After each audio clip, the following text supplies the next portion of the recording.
ٹراس علاقہ ہے, ہمارے شیخ بھائیوں کا علاقہ ہے, سمجھ سکتے ہیں. جب مولا کسانی پشی بجوناس ایک ہی کا دیکھیں جب پورے ایک بوناس فاتحہ ہیں جب پورے ایک بوناس کاجو کو جب پورے ایک بوناس ختم شریف کو جب پورے ایک بوناس سیاسی جلسہ جو پورے ایک بوناس پورے ایک بوناس. اگر مولا تم مسلمان ایک بونس تو انا و اجتماع کے ایک بونس, مجلس کے ایک بونس, کانفرنس کے ایک بونس, تین بونس مطلب بنی ملی مولا پورے ایک دوسرے نے دشمنی بڑھی. ابھی کیوں دشمنی؟ آپ بھی لا الہ الا اللہ پڑھتے, وہ بھی لا الہ الا اللہ پڑھتا, یہ بھی محمد رسول اللہ پڑھتا, یہ بھی محمد رسول اللہ پڑھتا. جب ہم اپنے دنیاوی امور مولا کو ایک بنا تو کوشش مولا پرانے ہو جائے. دنیا تو امور ایک بانے با لیکن دین اسلام و باریا ایک کانفرنس شویتن, ایک اجتماع شویتن, ایک مجلس شویتن, ایک جلوس بودن صرف ان مغتوز اللہ بیک تھے مجھوالے تو مغتر واقعی حقیقی مسلمان کیوں نہ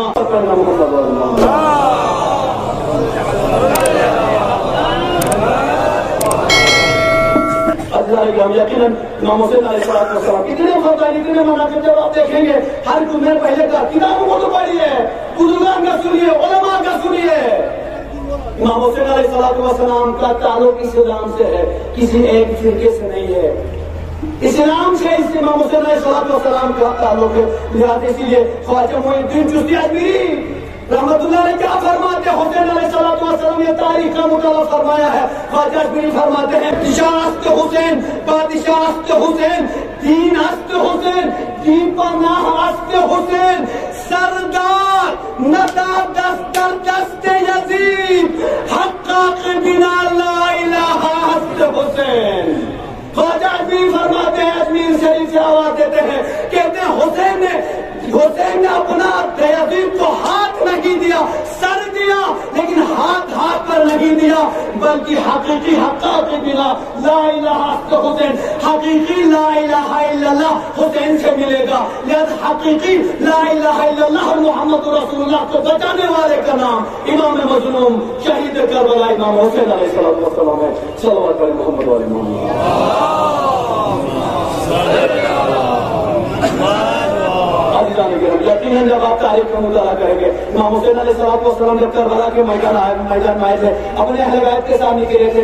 یقیناً حسین سے راستے میں کتنے افراد ملے. جب آپ تاریخ کبھی شہداء کربلا تو مطالعہ تو کیجیے مسلمانوں, ہم مسلمان مطالعہ نہیں کرتے. جب حسین چلے اپنے بچوں کے ساتھ راستے میں ایسے لوگ ملے ہیں جن کی فکر حسین کی فکر سے نہیں ملتی تھی.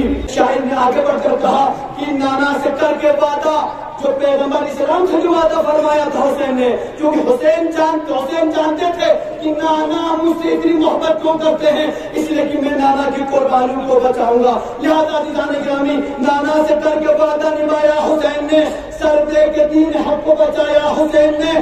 سر کٹ گیا پھر بھی تلاوت زبان پہ ہے, مرتا نہیں شہید دکھایا.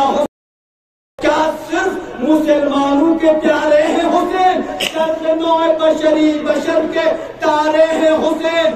انسان کو بیدار تو ہو لینے دو, ہر قوم پکارے کہ ہمارے ہیں حسین. صلوات پر محمد علیہ محمد.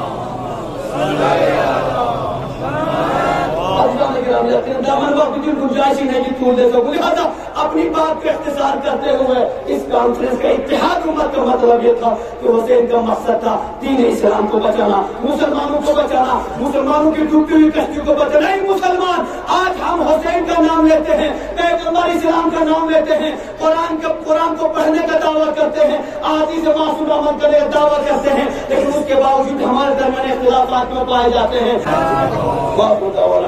خدایا بحق محمد محمد علیہ السلام تمام مسلمانوں کو مل جل کر زندگی کرنے کی توفیق عطا فرما. خدایا ہمارے تمام بزرگان کا ہمارے تمام علماء کے ساتھ ہمارے سروں پر قائم و دائم فرما. خدا تمام مسلمانوں کو زندگی کے ہر لمحے میں ایک دوسرے کے ساتھ دینے کی توفیق عطا فرما. خدا مسلمانوں کے درمیان جو بھی مشکلات پائی جاتی ہیں ان مشکلات کو رفع دفع فرما. خدا مسلمان دنیا کے جس گوشے میں بستے ہیں ان کی جان مال سے آبرو کی حفاظت فرما. خدا پرچم اسلام ہمیشہ بلند فرما. دشمنان اسلام جہاں بھی بستے ہیں ان سب کو نیست و نابود فرما. خدا امام زمان علیہ السلام کے ظہور میں تعبیر عطا فرما. ہم سب کو امام کے آبان اور انصار میں شمار فرما. ربنا تقبل منا انك انت السميع العليم. السلام علیکم ورحمۃ اللہ وبرکاتہ.